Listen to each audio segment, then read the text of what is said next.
నువ్వు ప్రేమించే మనస్తత్వంతో కొనసాగించబడు. అప్పుడు నీవు ఆశీర్వాదకరంగా నిలిచి ఉంటావనే విషయం వాస్తవం.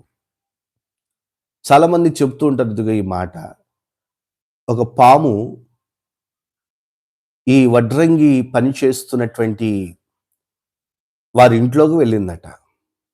ఈ కార్పెంటర్ ఇంట్లోకి వెళ్ళినప్పుడు అక్కడ ఉన్నటువంటి రంపం ఈ పాముకు పోతూ ఉన్నప్పుడు చిన్నగా కుచ్చుకుంది. ఈ పాము వెంటనే కోపంతో నాకు హాని కలుగజేస్తావా అని చేసిన కోపముతో ఈ రంపం వైపు తిరిగి రంపాన్ని కాటేసిందట. పాము ఎంత రంపాన్ని కాటేసినా రంపానికి ఏమన్నా అవుతుందండి? అప్పటికి తనివి తీరక గట్టిగా రంపాన్ని చుట్టుకుందట. ఎంతగా అయితే చుట్టుకుంటుందో అంతగా పాము కూడా నొప్పి కలుగుతున్నప్పుడు ఇది నా మీద పోరాడుతుందేమో అని చెప్పని ఇంకా ఎక్కువగా జుట్టుకుందట రంపాన్ని. ఇంకా ఎక్కువగా జుట్టుకున్నప్పుడు ఇంకా ఎక్కువ నొప్పి దీనికి కలుగుతుంది. ఇంకా ఎక్కువగా కొద్దిసేపు అయిన తర్వాత ముక్కలు ముక్కలు అయిపోయిందట పాము. రక్తమంతా కారి చనిపోయింది.